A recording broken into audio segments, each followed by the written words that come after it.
Cümleten selamun aleyküm hanımlar. Divapatik YouTube kanalıma hepiniz hoş geldiniz. Bugün birlikte iki şiş dikişsiz patik yapacağız. Ben patiğimde açık mavi ve koyu mavi olmak üzere iki tane normal patiklik ip kullandım. Şişlerim 3 numara. Modelim de bu şekilde. Çok güzel, çok şık, çok hoş bir model oldu hanımlar. Patiğimizin tabanı, topuğumuz, hiçbir yerinde dikişimiz yok. Bu patik benim elimin ölçülerine göre 37, 38, 39 numara ayaklar için uyumlu oldu hanımlar. Daha büyük yapmak isteyenler bakın şurada modellerimiz var. Ben kenara 3 tane model kurdum. Buraya bir model fazla yapabilir. 40-41 numara yapmak isteyenler. Şimdi patiğimi hemen kenara bırakıyorum. Birlikte modelimize başlayalım. Ayrıca hatırlatayım, daha küçük yapacağım diyenler varsa da bakın ön bölümlerde hanımlar 3 tane desen yaptım. Küçük yapmak isteyenler bunun birini yapmayabilirler. Yani yanları benimle aynı sayıda yapacaklar. Orta bölüme şu bir deseni eksik koyabilirler. 35 numara yapmak isteyenler için ölçü de buydu. Şimdi patiğimiz ve kenar bölümünden hemen başlayacağım. Koyu mavi ipim ile 22 ilmek olarak. Bakın ikinci ilmeğim. 3, 4, 5, 6, 7. Bu şekilde 22 ilmek atalım gelelim. Evet, 22 ilmeğimi attım. Hemen şu ucumuza bir düğüm atıyorum. Patiğimizde baştan sona haroşa örgü uygulaması yapacağız. Ben örgümüzün hemen hem arka yüzünde düz örgü örerek haroşalarımı elde ediyorum. Kenar ilmeğimi aldıktan sonra ilmeklerimizin tamamını sıra sonuna kadar düz yani haroşa örüyoruz. Bu şekilde sıra sonuna kadar örelim gelelim. Evet, ilmeklerimi ördüm. Şimdi geri dönüyorum. Ön yüzdeyim. Ön yüzde olduğumuzu şöyle kabul ediyorum. Başlangıç ipimiz sol taraftaysa ön yüzdeyiz demektir. Hemen modelimize başlayacağız hanımlar. Şuradaki modellerimize. Modelimiz 6 sıradan oluşuyor. Şimdi modelde birinci sıramız. Şöyle diğer açık mavi ipimi de yanıma hazırlıyorum. Bu birinci sıramızda hanımlar ilk 13 ilmeğimi koyu mavi ile örüyorum. Kenar ilmeğim 1, 2, 3, 4, 5, 6, 7, 8, 9, 10, 11, 12, 13. 13 ilmeğimi ördüm. Kalan 9 ilmeğimi de diğer mavi ipimle öreceğim. Modelde birinci sıramız böyleydi. Şöyle hemen ilk ilmeğimi ördükten sonra mavi ipimin ucunu hemen lacivertime düğümlüyorum. Patiğim sökülmesin diye. Şöyle kalan ilmeklerimi açık mavi ipim ile örüyorum. İpimin ucunda gizleyerek getirdim. Evet. İlk sırada 13 koyu mavi, 9 açık mavi olacak şekilde ilmekleri ön yüzde ördük. Arka yüzde hanımlar model kurulumu yapmıyoruz. İlmeklerimizi gördüğümüz renklerle haroşa örüyoruz. Açık mavi ilmeklerimi açık mavi ipim ile örüyorum.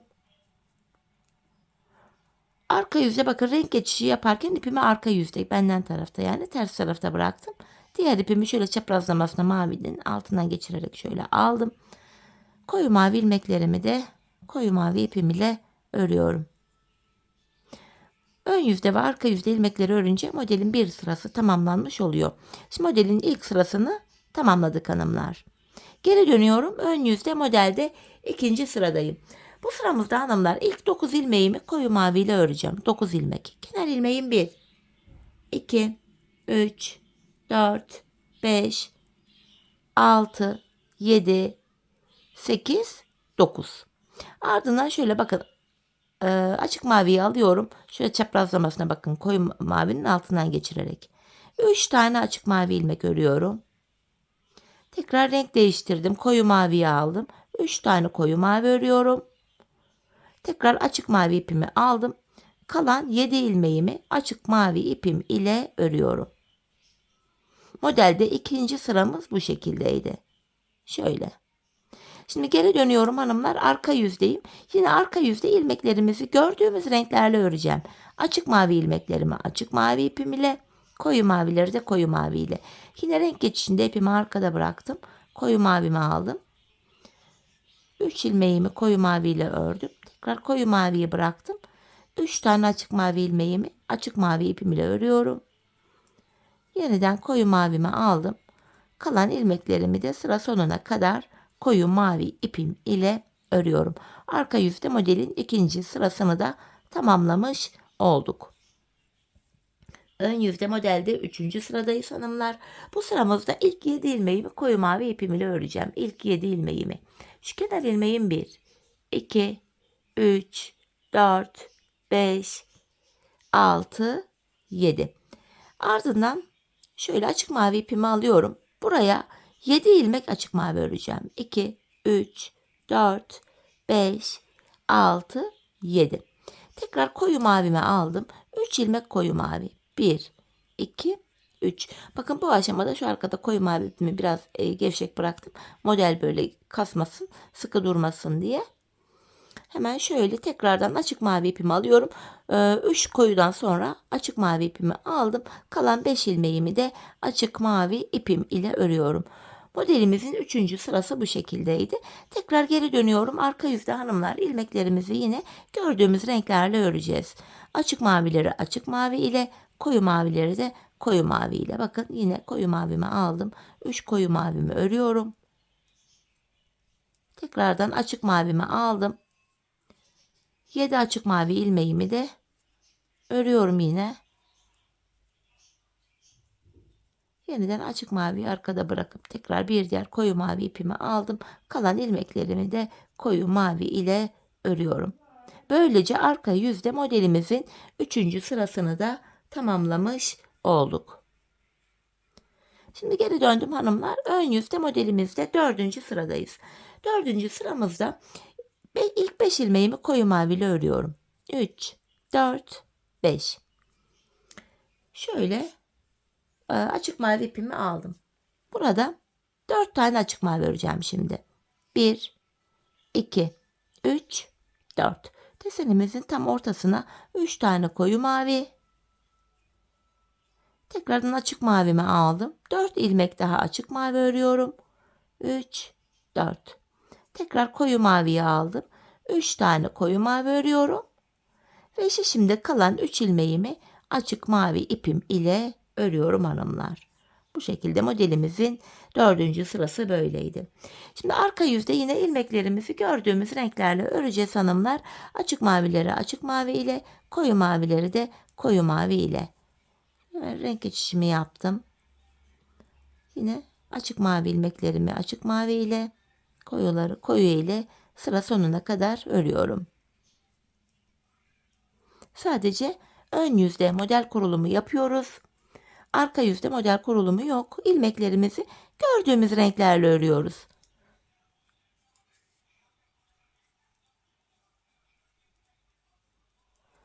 Tekrardan koyu mavimi aldım. Kalan 5 ilmeğimi koyu mavi ile örüyorum hanımlar. Şimdi tekrardan ön yüzdeyiz. Modelimizde 5. sıramız. Bu sıramızda hanımlar ilk 7 ilmeğimi koyu mavi ile öreceğim. Kenar ilmeği 1, 2, 3, 4, 5, 6, 7. Tekrardan açık mavimi alıyorum. 7 tane de açık mavi öreceğim. 2, 3, 4, 5, 6, 7. Yine koyu mavimi aldım. Buraya 1, 2, 3 tane koyu mavi ördüm. Tekrar açık mavimi alıyorum. Kalan 5 ilmeğim açık mavi ipim ile örülüyor. 5. sıramız da bu şekildeydi. Şimdi geri dönüyorum. Arka yüzde yine ilmeklerimizi gördüğümüz renklerle öreceğim. Bu şekilde açık mavilerimi ördüm. Renk geçişimi yapıyorum. 3 tane koyu mavi ilmeğimi yine koyu mavi ipim ile örüyorum. Kafanız karışmasın diye modelin her sırasını hem ön yüzde gösteriyorum. Bu şekilde ve tekrardan koyu mavi ipimi elime şuradan aldım. Kalan ilmeklerimi de koyu mavi ipimle örüyorum. Bakın ip geçişlerinde iplerimizi biraz gevşek bırakalım. Model düzgün düşmez yoksa hanımlar gergin durur. Evet. Şimdi tekrar ön yüzde modelimizde 7. 6. ve sonuncu sıradayız. 9 ilmek koyu mavi öreceğim. 2, 3, 4, 5, 6, 7, 8, 9. Şöyle açık mavi ipimi alıyorum. 3 ilmek açık mavi. Tekrardan koyu mavimi alıyorum. 3 tane koyu mavi. Ve tekrar açık mavi ipimi aldım. Kalan 7 ilmeğimi açık mavi ipim ile örüyorum hanımlar. Modelimizin 6. sırası da bu şekildeydi. Sonuncu sıramız da bu. Geri dönüyorum. Yine arka yüzde ilmeklerimizi gördüğüm renklerle örüyorum. Açık mavileri açık mavi ipim ile, koyu mavileri de koyu mavi ipim ile. Bu şekilde. Yeniden açık mavimi aldım. 3 açık mavi.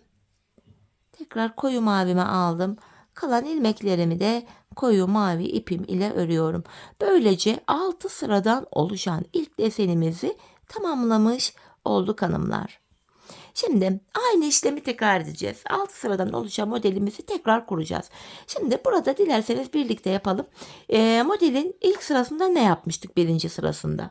13 ilmek koyu mavi örmüştüm. 13 koyu mavimi örüyorum. Aynı işlemi devam ettiriyorum. Bakın kenar ilmeğim 1, 2, 3, 4, 5, 6, 7, 8, 9, 10, 11, 12, 13 tane koyu mavimi ördüm.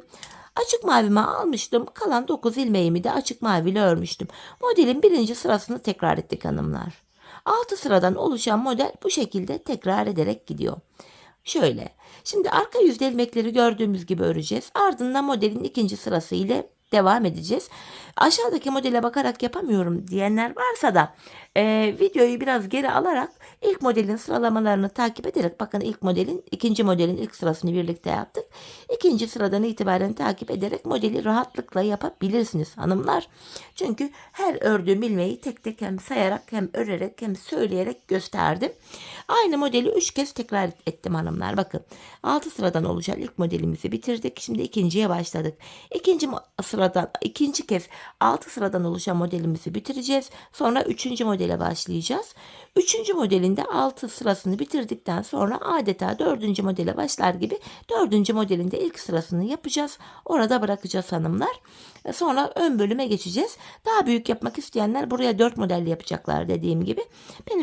Benim boyutta yapmak isteyenler de benimle aynı sayıda yapabilirler. Şimdi buraya toplamda ilk modeliyle aynı şekilde toplam 3 modelimizi yapalım. Ardından da bir sonraki modelin ilk sırasını da örelim. Sonrasında buluşalım. Evet hanımlar, patiğimin bu kenar bölümünü ördüm ve geldim. 3 modelimi yaptım. Ardından 4. modele başlar gibi bu ilk sırayı da ördüm. Burası tamamlandı. Şimdi yapacağımız işlem şu. Bu koyu mavi ipimiz ile bir diş haroşa öreceğiz hanımlar. İlmeklerimizin tamamını sıra sonuna kadar örelim. Ardından arka yüzde tekrar düz örelim. Tekrar ön yüzde buluşalım. Evet, bir diş haroşamı ördüm geldim. Şimdi patiğimizin ön bölümüne oval şekil vermek için şurada desenlerimiz var. Bunları yapacağız. Ben 3 tane yaptım buraya. Videonun başında dediğim gibi 35-36 numara yapacak olanlar bundan 2 adet de yapabilirler. Hanımlar, şimdi her bir modelimiz 13 sıradan oluşuyor. Şimdi modelde birinci sıradayız. Öncelikle 14 ilmek koyu mavi ipim ile örüyorum. 2, 3, 4, 5, 6, 7, 8, 9, 10, 11, 12, 13, 14. Ardından şöyle açık mavi ipimi aldım. 4 ilmek açık mavi örüyorum. 3, 4. Kalan 4 ilmeğimi örmüyorum. Geri döndüm. İlk ilmeğimi düz örerek başlıyorum.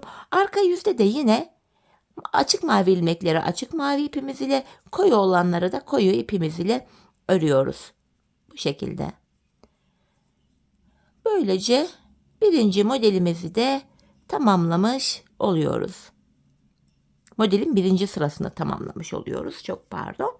Şimdi geri döndüm. Ön yüzde modelde ikinci sıradayım. Bu sıramızda da hanımlar 12 ilmek koyu mavi ipim ile örüyorum. 2, 3, 4, 5, 6, 7, 8, 9, 10, 11, 12. Ardından açık mavi ipimi aldım. Yine 4 ilmek açık mavi örüyorum. 3 ve 4. Yanda 2 ilmeği daha bıraktık. Şimdi geri dönüyorum. Arka yüzde yine ilmeklerimizi gördüğümüz renklerle örüyoruz. Koyu mavi ipime geçtim. Kalan ilmeklerimi de koyu mavi ipim ile örüyorum. Modelin ikinci sırasını da tamamlamış olduk. Şimdi ön yüzdeyiz tekrar. Modelde üçüncü sıramız. 10 ilmek koyu mavi örüyorum. Kenar ilmeğim 1, 2, 3, 4, 5, 6, 7, 8, 9, 10. Açık maviyi aldım. 4 ilmek açık mavi. 1, 2, 3, 4. Geri dönüyorum. Arka yüzde yine ilmeklerimi gördüğüm renklerle haroşa örüyorum. Bu şekilde. Pardon, bir mavim kaldı. Bunu da yine ördüm. Koyu mavi ilmeklerimi de koyu mavi ipim ile öreceğim. Üçüncü sıramızı da arka yüzde böyle tamamlamış oluyoruz. Tekrar geri döndüm. Ön yüzde dördüncü sıradayız. Bu sıramızda 8 ilmek koyu mavi örüyorum. 2, 3, 4, 5, 6, 7, 8. Açık maviyi aldım. 4 ilmek de açık mavi. 3 ve 4. Geri dönüyorum. Yine arka yüzde ilmekleri gördüğüm renklerle örüyorum.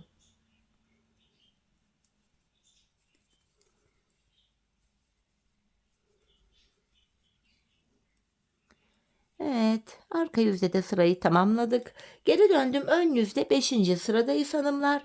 Bu sıramızda 6 tane koyu mavi örüyorum. 3, 4, 5, 6. Açık mavi ipimi aldım. 4 tane de açık mavi.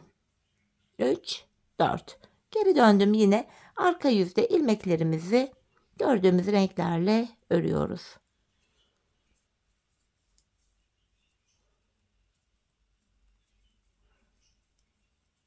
Evet, şimdi tekrar ön yüzde modelde 6. sıradayız hanımlar.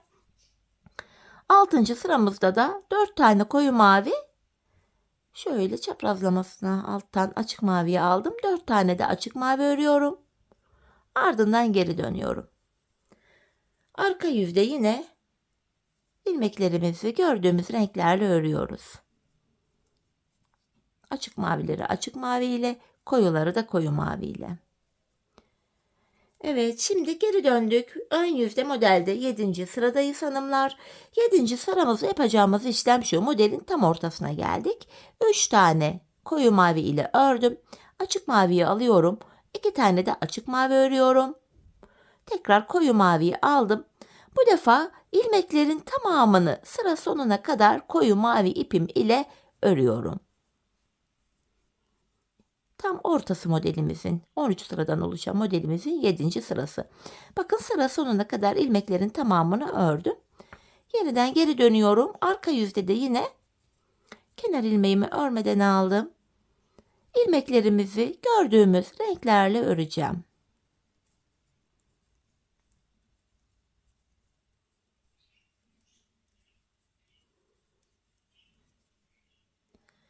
Bakın, 2 açık mavi ilmeğim var. Açık mavi ipimle örüyorum bunu. 3 tane koyu mavi var. Bunları da koyu mavi ipim ile örüyorum. 7. sıramızı tamamladık. Şimdi ön yüzdeyiz tekrar. Modelde 8. sıramız. 4 tane koyu mavi öreceğim. 1, 2, 3, 4. Açık maviyi aldım. 4 tane de açık mavi. İlmekler ikişer ikişer artarak gidecek bu defa. Bu şekilde. Ardından geri dönüyorum. Yine arka yüzde ilmeklerimi gördüğüm renklerle örüyorum.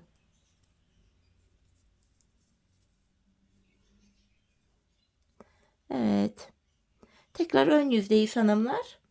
Modelde 9. sıradayım. 6 ilmek koyu mavi öreceğim. 2, 3, 4, 5, 6. Açık mavi ipimi alıyorum. 4 tane de açık mavi. 3 ve 4. Ardından geri döndüm. Yine arka yüzde ilmeklerimizi gördüğüm renklerle örüyorum.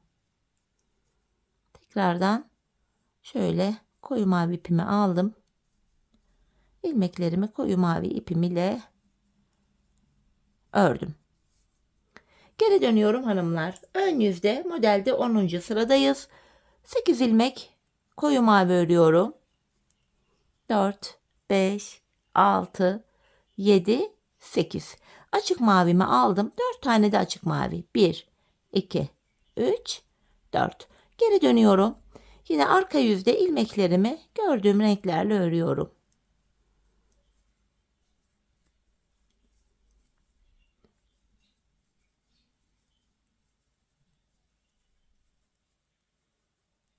Evet, modelde ön yüzde 11. sıradayız hanımlar. 11. sıramızda da 10 ilmek koyu mavi öreceğim. 2, 3, 4, 5, 6, 7, 8, 9, 10. Açık mavimi alıyorum. 4 tane de açık mavi. 1, 2, 3, 4. Geri döndüm. Arka yüzde yine ilmeklerimi örüyorum. Tekrardan şöyle koyu mavimi aldım.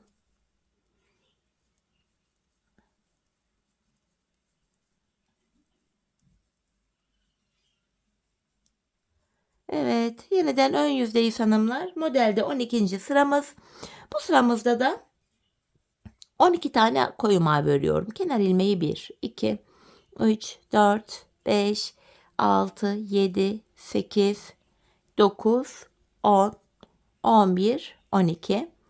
Açık mavi ipimi aldım. 4 tane de açık mavi. 3 ve 4. Tekrar geri dönüyorum. Arka yüzde yine ilk ilmeğimi düz örerek başladım. İlmeklerimi gördüğüm renklerle örüyorum.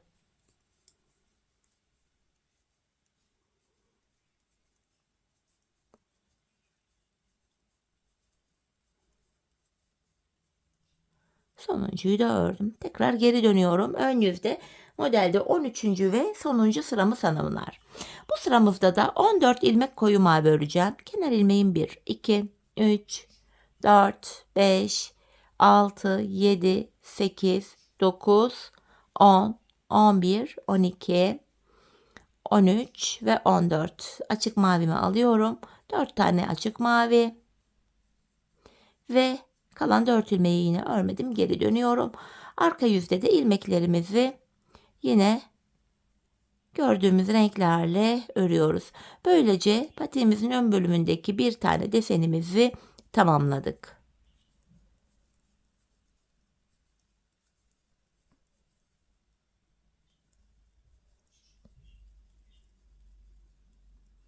Sonuncuyu da ördüm.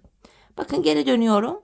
Şimdi hanımlar ilk modelimizi bitirdik. Bakın model aralarında bu koyu mavi ipimiz ile bir diş haroşa öreceğiz. İlmeklerin tamamını haroşa öreceğiz. Şimdi ön yüzdeyiz. İlmeklerin tamamını sıra sonuna kadar bu koyu ipimizle örelim.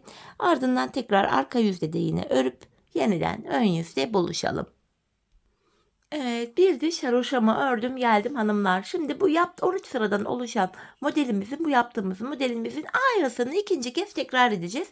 Yapacağımız işlem aynı. Modelin ilk sırasında ne yapmıştık? Birlikte bir tekrar edelim. İlk 14 ilmeğimizi koyu mavi ipimiz ile örüyoruz. 6 oldu. 7, 8, 9, 10, 11, 12, 13, 14. Alttan yine şu açık mavi ipimi alıyorum. 4 tane açık mavi örüyorum. Ardından geri dönüyoruz. Yapacağımız işlem bu hanımlar. Bir önceki yaptığımız modelin aynısını tekrar ediyoruz. Aynı sayılarla aynı şekilde yapılıyor.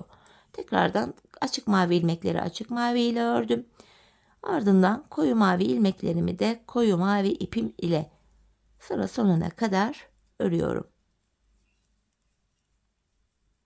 Evet. Şimdi ilk sırasını yaptık modelin. Şimdi tekrar ikinci, üçüncü, dördüncü sıra diye devam edeceğiz. Bu aşamada yine kafası karışacak olan olursa şu ilk yaptığımız videoyu biraz geri alarak ilk yaptığımız modelin sıralamalarını takip ederek bu ikinciyi de yapabilirsiniz. Bu ikinci modelde bittikten sonra hanımlar ben üçüncü kez aynı işlemi tekrar ettim. Model bitince yine arada bir diş mavi haroşam var. Ardından üçüncü modelime başladım. Ve üçüncü modelin bittikten sonra da yine aynı şekil bir diş haroşamı ördüm. Şimdi hep birlikte patiğimizin bu ön bölümünü hanımlar tamamlayalım. Ardından buluşalım.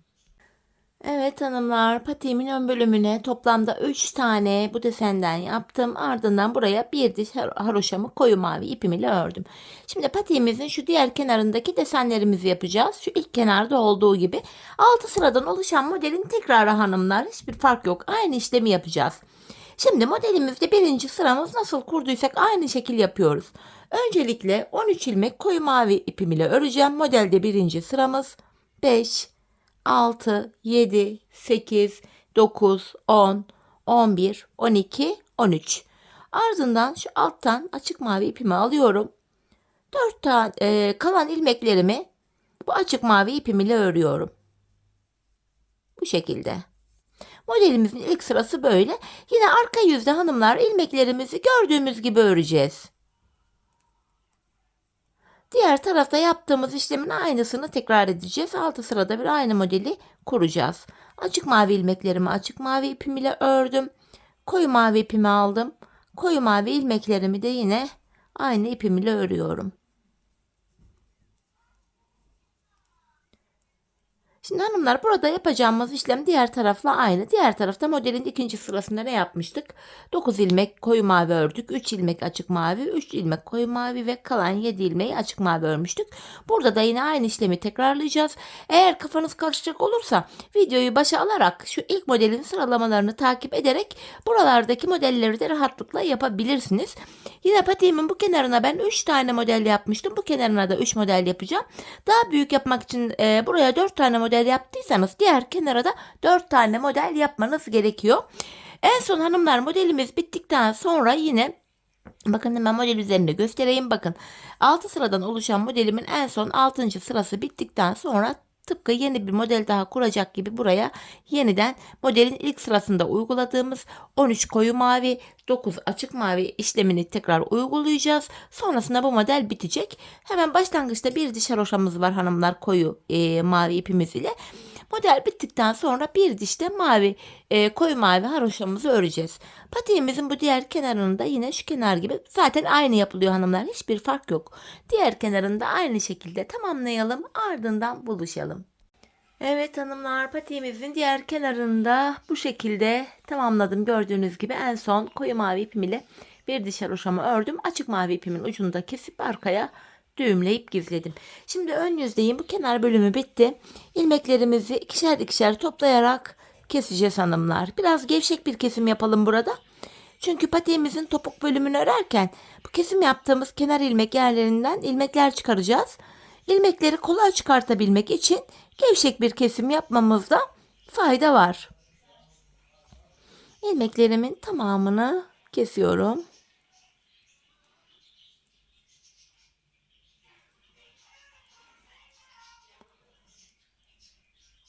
Evet, son bir ilmeğim kaldı. Bunu da kestim. Bu kenarımız sıkı ve sağlam olsun diye şöyle 2 tane zincir oluşturup ipimi keseceğim. Patiğimizin üst bölümü bitti. Evet, bakın. Şimdi tabanımızı öreceğiz hanımlar. Şu geniş olan yerlerden ilmekler çıkartacağız. Şimdi taban yapımında hanımlar şöyle bir tık daha uzun kapalı uçlu 2 şiş kullanacağım. Dileyen misinalı şiş de kullanabilir.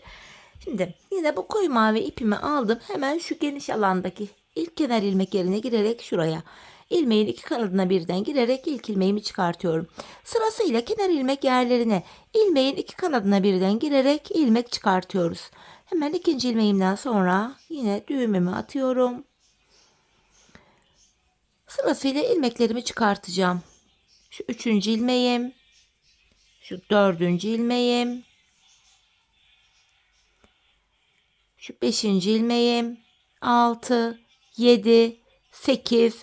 Bu şekilde bu uçtan şu diğer uca kadar ilmek çıkartacağım. Şu uca kadar. Ben buradan buraya bu sayılardan 84 ilmek çıkarttım. Sizler yanlara 4'er model yaptıysanız ya da daha küçük yapmak için bu orta bölüme bir model eksik yaptıysanız ilmek sayınız benimkinden fazla ya da eksik olacaktır. Ama ben bu sayılarda bu şartlarda bu kenara kadar 84 ilmek çıkarttım. Şimdi diğer uca kadar ilmeklerimizi çıkartalım gelelim. Evet ilmeklerimi çıkarttım. Şimdi geri dönüyorum. Arka yüzdeyim hanımlar. Arka yüzde kenar ilmeğimi örmeden aldım. Yine sıra sonuna kadar ilmeklerimi haroşa olarak örüyorum. Bu şekilde sıra sonuna kadar ilmeklerimizi haroşa örüp gelelim. Evet sıra sonuna kadar ördüm. Tekrar ön yüzdeyim hanımlar. Artık burundan başlayarak taban kesimine geçeceğiz. Öncelikle hanımlar, ilmek sayımız kaç olursa olsun ayrımı şöyle yapacağız. 84 ilmeğim var. Buruna 8 ilmek ile başlayacağız. Toplam ilmeğimden, yani 84'ten 8'i çıkartıyorum. Siz de toplam ilmek sayısından 8'i çıkartacaksınız. 84'ten 8'i çıkartınca geriye 76 ilmeğim kalıyor. 76 ilmeği de iki yana eşit paylaştırınca yanlara 38'er ilmek düşüyor. Ayrım bu şekilde yapılacak hanımlar. Mantık bu. Şimdi tabanımızı yapabilmek için öncelikle şu ilk kenardaki 38 ilmeğimizi öreceğiz. Bakın 3 ilmeğim oldu. 4, 5, 6. Bu şekilde 38 ilmeğimi örüp geliyorum. 38 ilmeğimi ördüm hanımlar. Şimdi patiğimizin burun kısmı için ortaya 8 ilmek daha örüyorum. 1, 2, 3, 4, 5, 6, 7 ve 8. Saydığımızda şu kenarda da 38 ilmeğimiz kalıyor. Sizin burada kaç ilmeğiniz varsa diğer tarafta da aynı ilmek kalacaktır. Şimdi geri dönüyorum hanımlar 8 ilmekten sonra. Taban bölümünde ipim hep karşıda olacak ve ilk ilmeğimi örmeden alıyorum. Şu ikinci ilmeğim. 3, 4, 5, 6, 7, 8. 8 ilmek ördüm. Şimdi tekrar geri dönüyorum. Ön yüzde hanımlar şöyle 8 ilmek ile bir diş haroşamız oluştu. Tabanımız 12 ilmek olacak. 12 ilmek olana kadar da her sırada kenardan birer ilmek örerek ortaya ekleyeceğiz. Şimdi yine ipim karşıda, ilk ilmeğimi örmeden aldım. Öncelikle 8 ilmeğimi öreceğim. 4, 5, 6, 7, 8. Bir ilmek de şu kenardan örerek ortaya ekledim. 9 oldu. Geri dönüyorum. Yine ipim karşıda, ilk ilmeğimi örmeden aldım. 9 ilmeğimi öreceğim. 6, 7, 8, 9. Bir ilmek de kenardan örerek ortaya ekledim. 10. Şimdi geri dönüyorum. İpim karşıda, ilk ilmeğimi aldım. Şimdi 10 ilmeğimi öreceğim. 4, 5, 6, 7, 8, 9, 10. Bir ilmek de kenardan ekledim. 11. 11 ilmek oldu. Tekrar geri dönüyorum. Yine ipim karşıda, ilk ilmeğimi örmeden aldım. 11 ilmeğimi öreceğim. 3, 4, 5, 6, 7, 8, 9, 10, 11. Bir ilmek de kenardan örerek ortaya ekledim. 12 oldu. Şimdi bu 12 ilmek ile hanımlar kesimler başlayacak. Bu aşamada tabanda 12 ilmeğim var. 11 ilmeğimi öreceğim. 12. de kesim yapacağım. İpim karşıda, yine ilk ilmeğimi aldım. 2, 3, 4, 5, 6, 7, 8, 9, 10, 11. 11 ilmek ördüm. 12. de yandan da bir ilmek alıp ikisini kesiyorum. Kesimden sonra geri döndüm. Yine aynı işlemi yapacağım. İpim karşıda, ilk ilmeğimi örmeden aldım. 2, 3, 4, 5, 6, 7, 8, 9, 10, 11. 12. ilmekte yandan da bir ilmek alıyorum. İkisini bir keserek örüyorum. Tekrar geri dönüyoruz. Aynı işlemi yapacağız. Yine ipim karşıda, ilk ilmeğimi örmeden aldım. 11 ilmek öreceğim. 4, 5, 6, 7, 8, 9, 10, 11, 12. ilmekte kenardakini de alıyorum. İkisini keserek örüyorum. Tekrar geri döndüm. Yine ipim karşıda, ilk ilmeğimi örmeden aldım. 2, 3, 4, 5, 6, 7, 8, 9, 10, 11, 12. ilmekte yandan da bir ilmek alıp ikisini kestim. Patiğimizin tabanı 12 ilmek ile bu şekilde örülecek hanımlar. Biz bu kesme işlemine sağ ve sol şişimizdeki yanlardaki ilmeklerimiz bitene kadar devam edeceğiz. Kesim sonunda şişimizde sadece tabanda kullandığımız 12 ilmeğimiz kalacak. Şimdi hep birlikte tabanımızı örelim, ardından buluşalım. Evet hanımlar, tabanımı ördüm ve geldim. Şişimde sadece tabanda kullandığım 12 ilmeğim kaldı. Şimdi bu 12 ilmek ile patiğimizin arka topuk bölümünü öreceğiz. Öncelikle hanımlar, yine haroşaya devam ediyorum. İlk ilmeğimi örmeden aldım. Bu defa arka bölümde son 2 ilmeğim kalana kadar örüyorum. Bakın son 2 ilmeğim kaldı. Son 2 ilmeğimi kestim.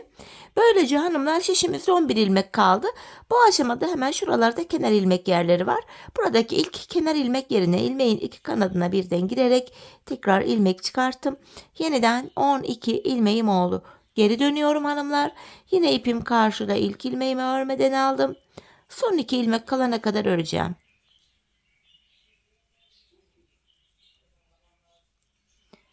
Yine son 2 ilmeğimi kesiyorum. Tekrar geri döndüm. Hemen şurada da ilk kenar ilmek yerine ilmeğin 2 kanadına birden girerek buradan da ilmeğimi çıkarttım. Patiğimizin arka bölümünü böyle yapacağız. Son 2 ilmek kalana kadar öreceğiz. Son 2 ilmeği keseceğiz ve sıradaki kenar ilmek yerinden ilmek çıkaracağız. Tekrar son 2 ilmeğimi kestim. Sıradaki kenar ilmek yerinden ilmek çıkarttım. Geri dönüyorum. Yine ipim karşıda, ilk ilmeğimi örmeden aldım. Son 2 ilmeğim kalana kadar örüyorum. Son 2 ilmeğimi kestim. Geri dönüyorum. Hemen şuradaki bir sonraki kenar ilmek yerine girerek ilmeğimi çıkarttım. Patiğimizin arkası böyle yapılacak. Biz bu işlemi hanımlar şu uçlara gelene kadar, yani son kenar ilmek yerlerine gelene kadar devam edeceğiz. Şimdi hep birlikte topuk bölümünü örelim, ardından buluşalım. Evet hanımlar, son kenar ilmek yerlerine gelene kadar patiğimizin topuk bölümünü ördüm. Şimdi ilmeklerimi keseceğim. İkişer ikişer toplayarak kesim işlemini gerçekleştiriyorum. Şurada kalan ipimizin ucunda şöyle atlatarak gizleyerek getiriyorum.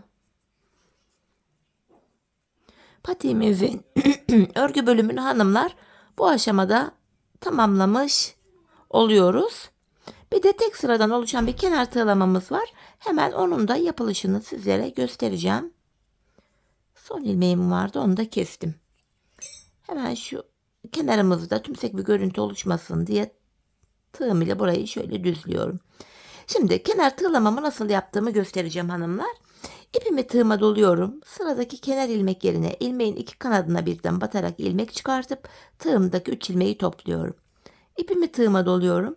Sıradaki kenar ilmek yerinden bir ilmek çıkartıp tığımdaki 3 ilmeği topluyorum.